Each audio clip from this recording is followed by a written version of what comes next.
Guillermo Fernández Vara ha participado hoy en Plasencia en el acto de presentación de Raúl Iglesias como candidato del PSOE a la alcaldía de la ciudad placentina.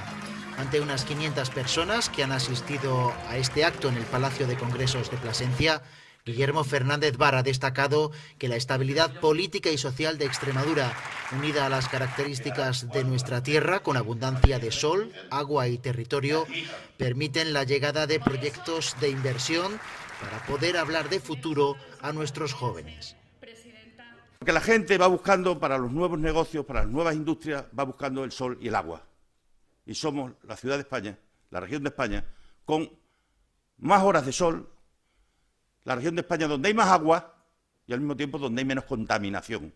A los extremeños y a las extremeñas nos están tocando mejores cartas que las que le tocaron a nuestros padres. Muchas mejores condiciones. Por eso, frente a los discursos de los pesimistas de toda la vida, hay que hacer un discurso optimista de futuro y hacerle una apelación al corazón de los jóvenes y a decirles, esto va por vosotros y para vosotros. La ley que se cambió el jueves la hicimos pensando en los chavales y en las chavalas de Extremadura, en su futuro, en sus vidas, para que la puedan tener aquí.